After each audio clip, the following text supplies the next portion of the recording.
ubu mbabwira amakuru atugeraho atubwira ko abasirikare 8 b'Ababiligi bamaze gupfa. Abasirikare 8 b'Ababiligi bamaze gupfa, reka mbabwire ko hari n'amazina amwe yagiye amenyekana. Nk'urugero, hari umusirikare wamenyekanye witwa drone 2 z'Ababiligi, za zindi bazanye zifite ikoranabuhanga riri hejuru. M23 yamaze kuzishyira hasi. Hari uduce bivuga yuko ubu ngubu ingabo za FRDC zifatanyije n'izindi ngabo zifasha kurwana, twagiye tubabwira harimo Wazalendo n'indi mitwe yindi bafatanya. Ubu uyu munsi wa none turababwira yuko hari uduce bamaze kwigarurira. Utwo duce ndabasuje mwese abadukurikira. Nge tubana nitwa Aphrodis Uwizeyimana. Uyu munsi mbazaniye amakuru uko yiriwe mu burasirazuba bwa Kongo. Ndabibutsa mukande subscribe, abakoresha ururimi rw'igifaransa ni s'abonner, kugira ngo tujye tubana ntimucikwe n'ibiganiro byacu bya buri munsi. Rero mu kiganiro cyacu cyatambutse twabahaye amakuru yuko imirwano yakomeje kuba hagati ya M23 n'ingabo za leta, ariko cyane cyane ibitero bikagabwa n'ingabo za Wazalendo. Uyu munsi rero hari andi makuru, ayo makuru niyo ngiye kuba. Ubundi biravugwa yuko cyangwa se na mbere byaravugwaga ko Ababiligi bohereje ingabo muri Kongo. Ababiligi mu kohereza ingabo muri Kongo bagiye babihakana, bagenda batabyemera. Murabizi mu buryo bwa rusange cyangwa se mu makuru yose agenda tugeraho, hari umugabo muzi w'Umubirigi witwa Maxime Provo, ndumva amaze kumenywa cyane.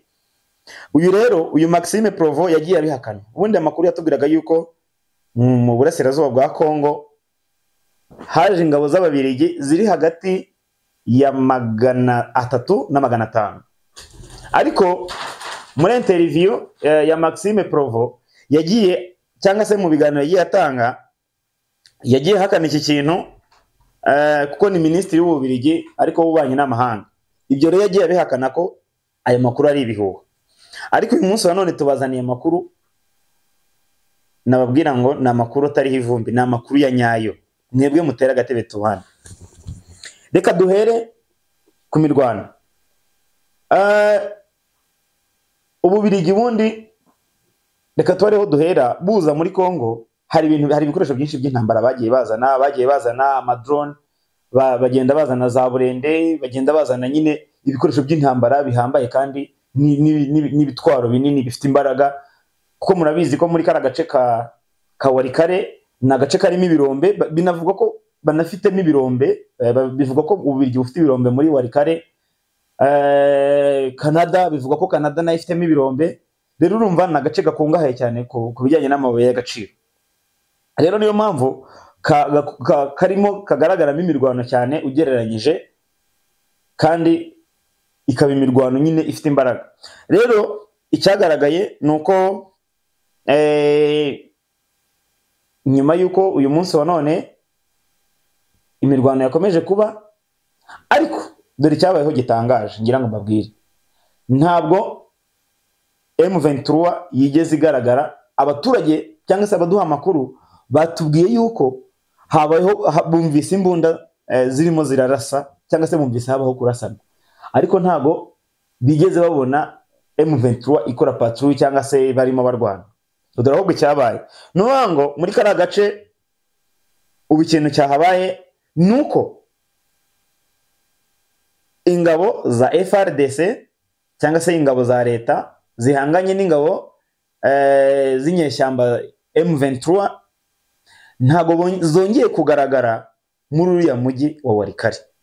Ahubwo ingabo za leta birumvikana zirimo na Wazalendo ubu ngubu nibo bari muri uriya mujyi, ndetse binavugwa yuko ibiro cyangwa se ofisi ya Walikale iri hariya muri uriya mujyi wa Walikale ubu ngubu irimo ikontororwa n'ingabo za leta za FRDC.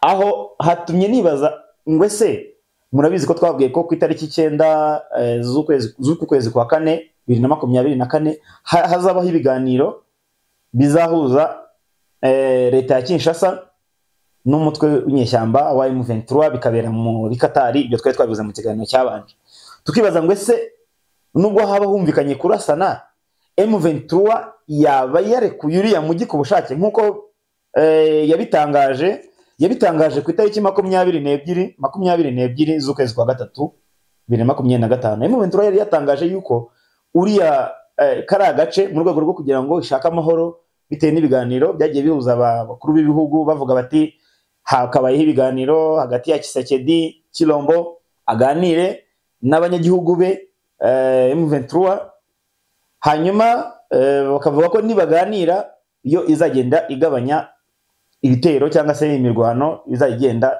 ihagarika n'uduce tumwe na tumwe kagenda ireka ibintu by'imirwano. Rero ni muri ubwo buryo turi gutekereza cyangwa se turi kubyibaza ko bishobora kuba bifitanye isano. Ese ibiganiro bizaba, wasanga M23 nkuko yari yabitangaje yikuye mu gace ka Walikare mu buryo bw'amahoro kugira ngo yenda n'ibiganiro bazagirana bizagiraho bihera na M23 izavuga iti ariko nkuko twabivuganye cyangwa se tugenda tubivuga ko tugomba guhagarika imirwano tukagira ibiganiro tugirana n'agace twari turimo twakavuyemo.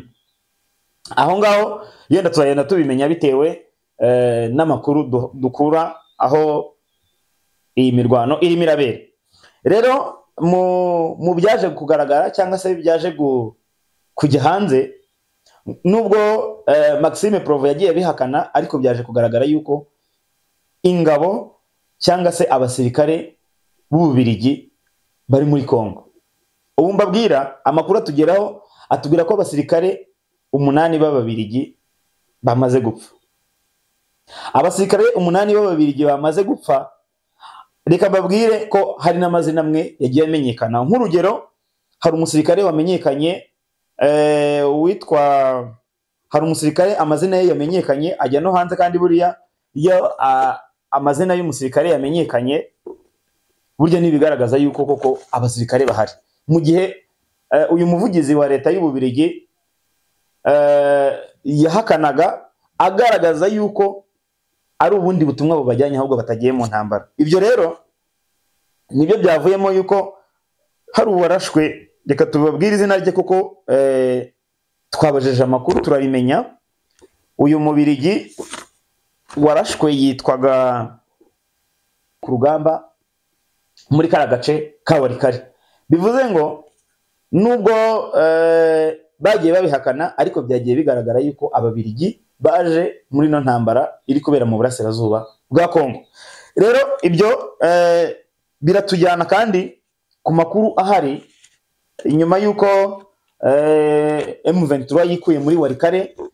Hari uduce bivuga yuko ubu ngubu ingabo za FRDC zifatanyije n'izindi ngabo zifasha kurwana, twagiye tubabwira harimo Wazalendo n'indi mitwe yindi bafatanya.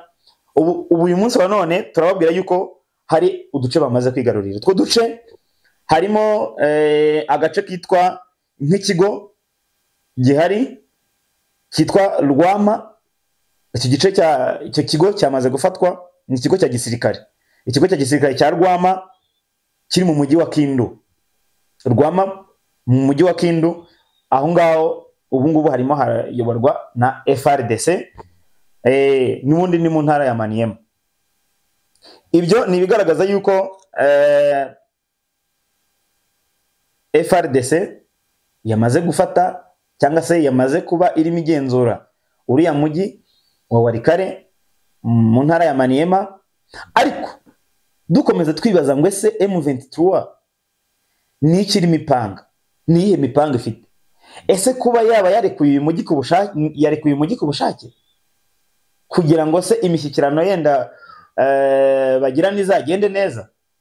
Ayo makuru nayo turakomeje kuyatohoza kugira ngo abagerereho ku gihe. Andi makuru dukura mu burasirazuba bwa Kongo, uyu munsi wa none tuvugana drone ebyiri z'Ababiligi, za zindi bazanye zifite ikoranabuhanga riri hejuru. M23 yamaze kuzishyira hasi. Nuvuga ngo ziriya drone ni drone nyine, buriya ibitero byose bivuye mu kirere biba ari ibitero bikomeye kandi biba ari ibitero bifite imbaraga, ariko bitewe nuko na M23 nayo ifite ubuhanga bwayo, ifite strategy zayo kandi ifite ubundi bwenge bwayo.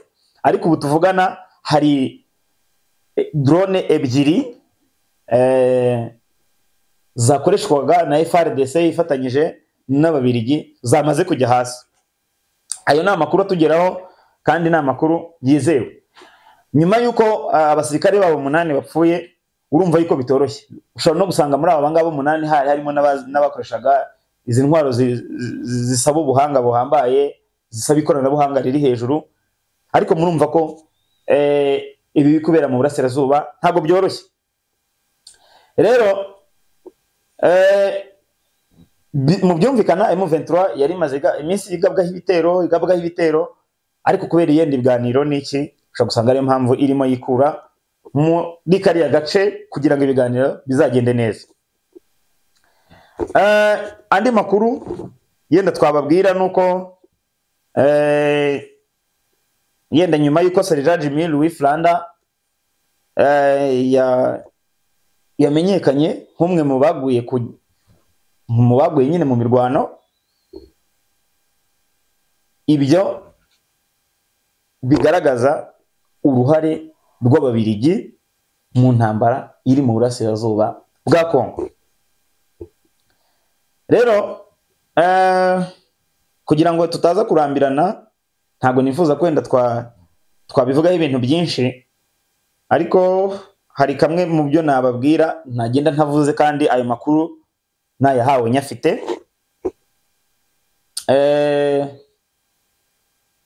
Hari amakuru yatugezeho yuko ubu tuvugana, amakuru ari kutugeraho ari kutubwira yuko agace k'inkambi ya Nyarusukura, yego ni agace k'inkambi ya gisirikare ya Nyarusukura, ubu ngubu kageze mu maboko ya FARDC. Ayo ni amakuru atugezeho nari kugenda ntababwiye. Ndetse n'ikibuga cy'indege, yego ndetse n'ikibuga cy'indege ubu FARDC yamaze kugifata, ikibuga cy'indege cya Kigoma, ikibuga cy'indege cya Kigoma. Aho ngaho n'ubundi FARDC ubu niyo ihafite. Ndumva rero amakuru yari amaze kutugeraho twashakaga kubaha kugira ngo mumenye ibiri muri Warikare, mumenye ko byiriwe. Ndumva ari ayo ngayo yari amaze kutugeraho. Andi makuru ari bugenda tugeraho nayo tuyabagezaho. Mukomeze mubane natwe, mukande subscribe, hanyuma andi makuru atugeraho ntajya bacika, mujye muyamenyera ku gihe. Ndabashimiye, twabanye ni twa Aphrodis, mugire ibihe byiza, murakoze cyane.